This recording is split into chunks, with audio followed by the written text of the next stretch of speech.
Binasag ni Tugba Buyak Ustan, isa sa mga sikat na artista ng Turkey, ang kanyang katahimikan at ibinahagi ang kanyang mga alalahanin. Ang mga takot na naranasan habang naghihintay ng isang sanggol ay tumawag si Tugba Buyak Ustan at humingi ng suporta mula sa kanyang mga tagahanga. Mangyaring panatilihin ang iyong mga panalangin. Si Tugba Buyak Ustan, na itinago ang kanyang pagbubuntis sa mahabang panahon at lumayo sa mga kamera, ay bumasag sa kanyang katahimikan dahil sa kanyang kamakailang mga problema sa kalusugan. Ang taos-pusong mga pahayag ni Tugba Buyak Ustan sa punto kung saan ibinahagi niya ang kanyang damdamin sa publiko ay lubos na nakaapekto sa kanyang mga tagahanga at nagdulot ng malaking alon ng suporta. Tugba Buyak Ustan, ako ay lubhang hindi mapalagay at natatakot sa prosesong ito. Natatakot ako na baka may mangyari sa baby ko. Gayunpaman, naniniwala ako na malalampasan namin ang mahirap na prosesong ito sa pamamagitan ng inyong mga panalangin at suporta. Huwag po sana kayong tumigil sa pagdarasal para sa amin, aniya. Sa pagpapahayag ng kanyang mga salita sa isang taos-pusong paraan, si Tugba Buyak Ustan ay nagbigay ng mensahe ng pagiging masaya at binigyang diin din ang kanyang mga takot.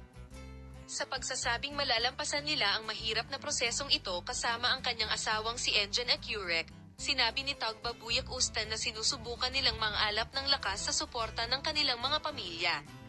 Gayunpaman, binigyang diin niya na kailangan nila ang panalangin ng kanilang mga mahal sa buhay sa prosesong ito. Ang mga taos-pusong pahayag ni Tugba Buyak Ustan ay may malaking epekto sa mga social network. Libu-libong mga tagahanga ang hindi tumigil sa pagdarasal para sa sanggol ni Tugba Buyak Ustan. Ang mga social media platform ay napuno ng mga mensahe ng suporta para kay Buyak Ustan at sa kanyang pamilya. Ang kanyang asno na si Engin Akurek ay patuloy na sumusuporta kay Tugba sa mahirap na prosesong ito. Naiintindihan ni Engin Akurek ang damdamin ng kanyang asawa at nilalayo nilang malampasan ang prosesong ito ng sama-sama. Sinabi ni Tugba Buyak Ustan na sinisikap nilang malampasan ang mahirap na prosesong ito sa suporta ng kanyang asawang si Engin Akurek at ng kanyang pamilya. Gayunpaman, sinabi niya na hindi niya mapigilan ang kanyang pagkabalisa at takot at humingi ng panalangin mula sa kanyang mga mahal sa buhay at tagahanga. Mangyaring huwag tumigil sa pagdarasal. Ipinahayag niya ang pinakamahalagang punto para sa kalusugan ng aming sanggol.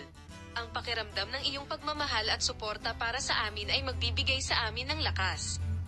Huwag kalimutan ang iyong mga panalangin. Nagpasalamat siya sa kanyang mga tagahanga sa pagsasabing, "Let's spend many healthy and happy days with our baby."